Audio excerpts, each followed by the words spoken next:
Hey guys, it's Brennan the Paleo Dude, and welcome back to another Jurassic World unboxing and review video.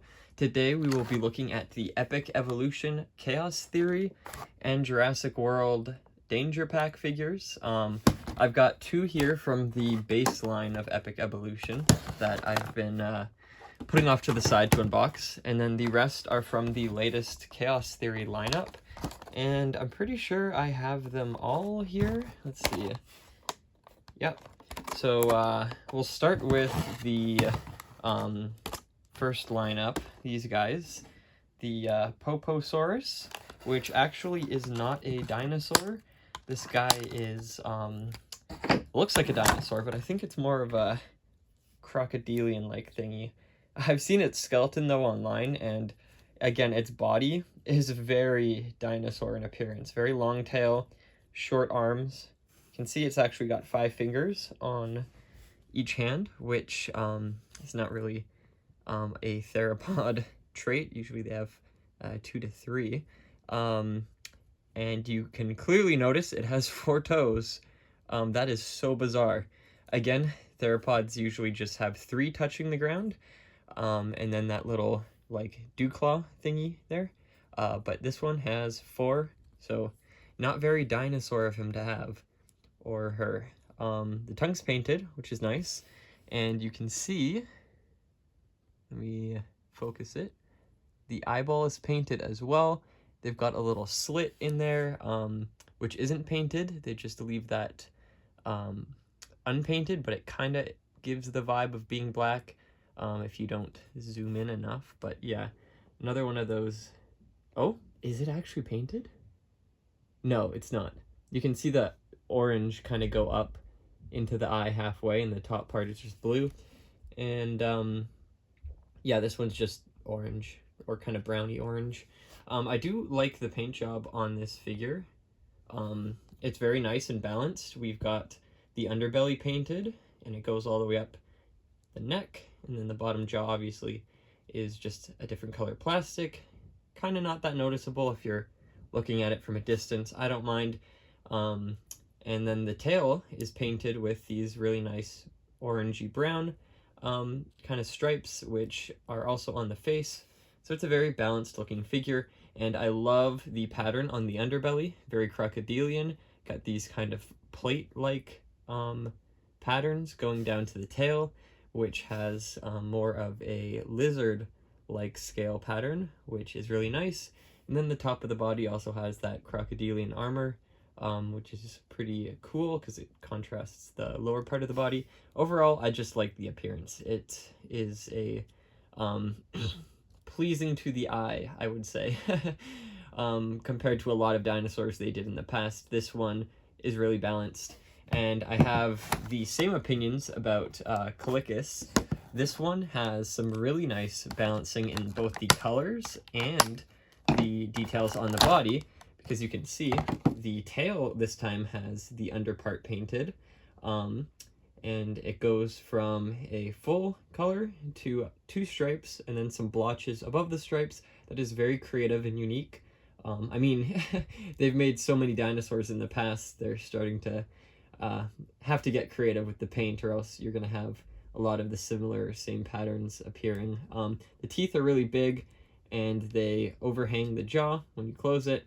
The neck has the same color as the bottom jaw, which is really nice, and then the top neck color kind of fades down onto the body, or not fades, it blotches out, so you can see some dark colored dots, and that's really nice. So you have overlap from paint from the tail onto the body and neck to the body, which is great on the top and the bottom. So again, very balanced. The tail is quite long on this guy, just like Poposaurus, and it feels like a really proportionally accurate theropod. The neck articulation is the same. You can make it look down, make it look up, and the detail balance here is that there are feathers on the tail all the way to the tip. That's pretty neat, and then they kind of fizzle out where the neck connects to the body, and then you see the transition to these large kind of armor-plated scales on the neck, which is really nice. And then that really translates well into this nose crest. Really big, sharp one. Kind of reminds me of Monolophosaurus, but they've got a little hook and it protrudes out the front a bit. And these really nice white lines to really make that stand out and highlight it a lot more. And one extra one on the bottom there. Again, those random additions of like those dots and these lines really make the figure unique and have an overall appearance that stands out from other dinosaurs in the lineup, especially since we have so many small theropods now from the Danger Pack size range. So that's Poposaurus and Calicus. Really cool figures. It's actually my second one. Got one up there already. But it's just such a nice kind of wintry dinosaur. I thought I'd pick up another. Okay, so let's do let's see how you pronounce this. Rauisuchus, yeah, sure. So obviously not a dinosaur. Mattel sure loves their four-legged running croc-like guys. This one's really unique. Ooh, the tail is super loose. Okay. This one's unique compared to the rest because it has a very large assortment of spikes right on the base of the tail. We haven't seen that in Poposaurus at all. You can see it very clean lower tail, upper tail. Everything is just kind of smaller spikes, uniform size all the way from the front to the back. This one's got kind of like a modern Crocs big spikes. I think we saw something like that in the Gharial looking dude in the larger size assortment. I can't remember his name. Is it Gryptosaurus? Gryptosuchus? That one. That guy right there had big spikes on the tail. And then compared to the Priastosuchus, I think this one is. This one has webbing, kind of like a fish or an amphibian, where this one leaves those spikes kind of open and separate, which is nice. If you don't want a webbed one, this is a good one to get. Though the head is very much like Poposaurus.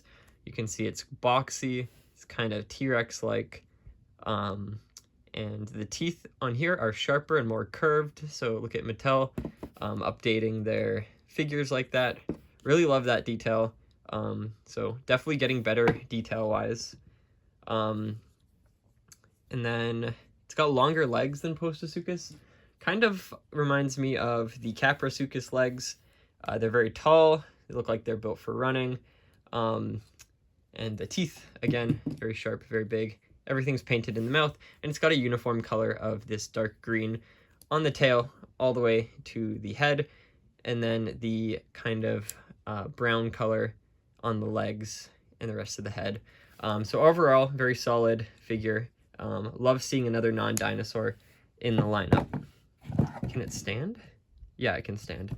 And again, that head posability is really nice. There we go. So who else do we have? I'm excited for this one. So I actually did not pick up the Stegosaurus and the... Not Stegosaurus. Oh, what's it called? Yeah, I think... Yeah, Stegosaurus. Yeah. Not Stegosaurus. Stegosaurus? That's the Pachycephalosaur. Anyways, I didn't pick up the little Ankylosaur dude and the Eoraptor yet. I wasn't able to find that in time before it went out of stock, so I haven't seen the smaller range of small figures, these extra small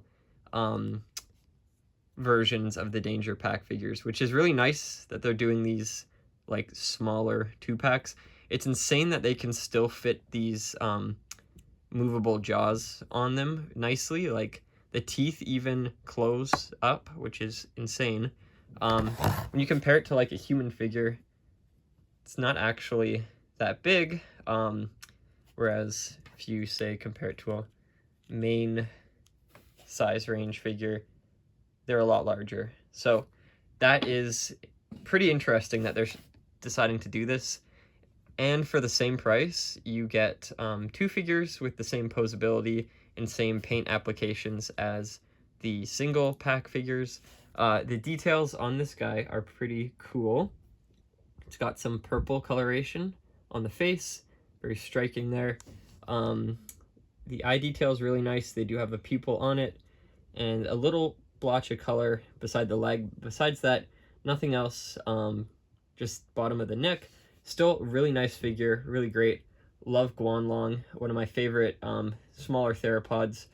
I think I first learned about it in the Fossil Fighters video game for DS. So in that game, it could turn into a T-Rex. That's why I kind of loved it. And I think it was like a lava dinosaur. But anyways, very cool to see it finally make its appearance in the Jurassic World toy line, since it's a kind of famous small theropod. And it comes along with the Jurassic World Dominion Repack Lystrosaurus, with the neck articulation on a ball joint, the basic brown spray on the back, eyes are colored, pupils are colored, the beak and the tusks are painted, and it's got posability in the limbs, and not the tail. Obviously, it's too small. But yeah, really nice to see this figure return. It was kind of rare. The Maisie set did not have a wide distribution, so not a lot of people were able to get it. And it's cool to see it repackaged, so anyone who missed out on it is now able to get it. Next, we have yet another repaint of Dimorphodon. Yikes. So this one has the newer body proportions. So I think they made the head larger, question mark.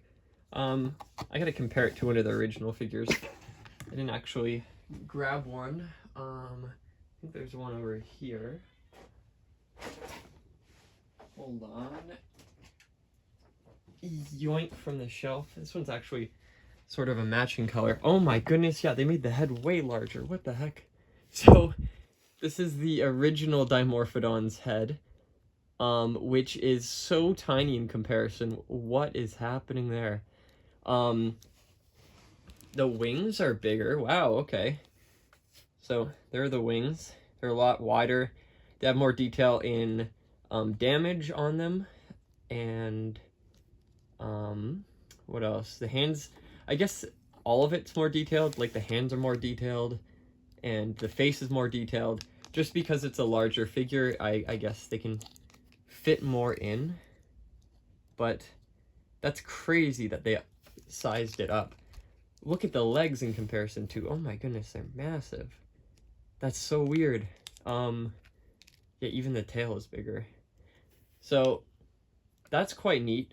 I don't know why they do that. Dimorphodon is kinda, well, quite small in you know, canon, so having this like super massive Dimorphodon doesn't make too much sense in like a scale wise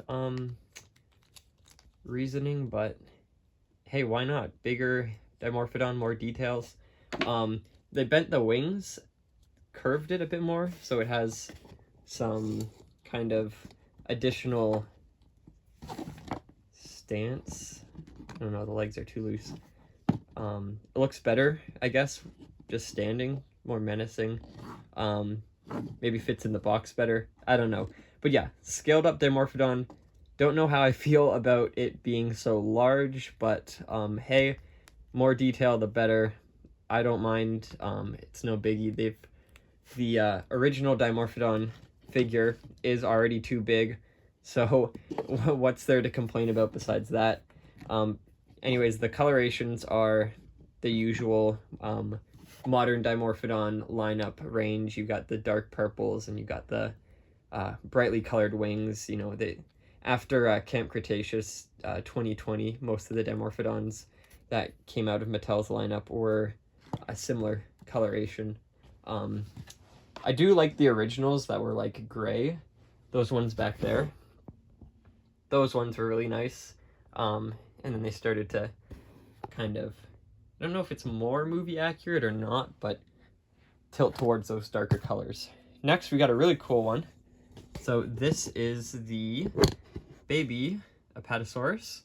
So we've gotten multiple baby Brachiosaurus in the past, different repaints, as well as some baby, was it the new Pseudoceratops, and Bumpy, baby T-Rex, and now we have baby Apatosaurus. And it's really neat because they've got this kind of dull blue on the back, and then this very, not neon green, but lighter green. The neck can go down a bit, and go back a lot to make it look up. The mouth surprisingly opens. Both the top and bottom of the mouth inside are painted, which is really nice. Usually you don't see the top of the mouth painted on these smaller figures. The eyes are all black, which is a really great detail. Most of the baby dinosaurs have all black eyes, make them look more cute.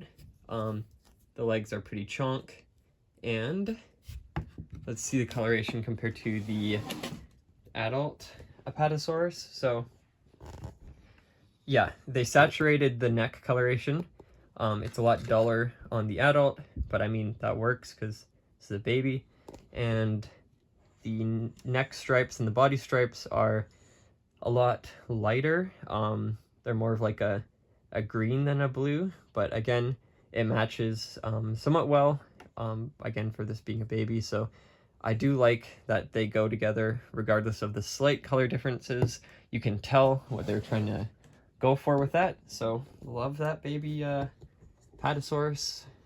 I don't think, no wait, yeah, there was a baby Apatosaurus in the first Jurassic World movie. So that's cool. We finally have that guy from the movies. And then Gallimimus. I think this is the one that gets chomped by the Majungasaurus on the boat in like one of the first episodes of Chaos Theory season something. Can't remember if it's season 2 or first season of Chaos Theory. But yeah, the Gallimimus is a kind of semi-retool of the Hammond collection one, just like how the new Parasaurolophus figure from the same lineup is a slight retool of the Hammond collection one. It's got the same head, just scaled down. The arms, again, are also just fixed versions of the Hammond collection arms, like that. And the legs, too. Very long, very stretched out. I like that this one has neck articulation, too. You can make it look down and make it look up all the way at something big. And the eyes are great. The black little pupils in there are awesome. My one pet peeve is the fact that the head is red. It would have been absolutely perfect if it was just that brown coloration all the way up, because it would have been more akin to what we've seen in the past. It wouldn't stand out as much, especially in flock building, unless you get a bunch of these guys. But the red just, I don't want to say ruins it. It's nice. It brings more color to the dinosaur, but at the same time, it doesn't fit in with the rest, because none of the other Gallimimus, at least the like normal colored ones, lore accurate colored ones, have the red on the head.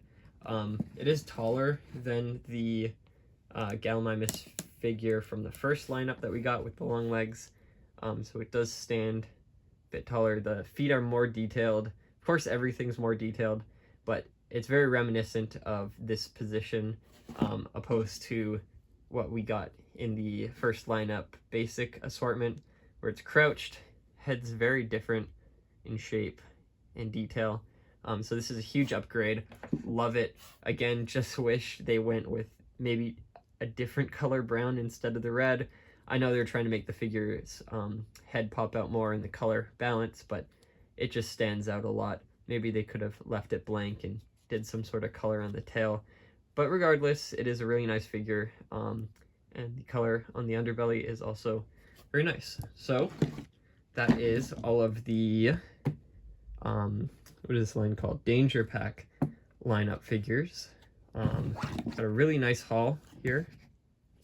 And stay tuned, because the next video I'll drop is the scan codes for all of these guys.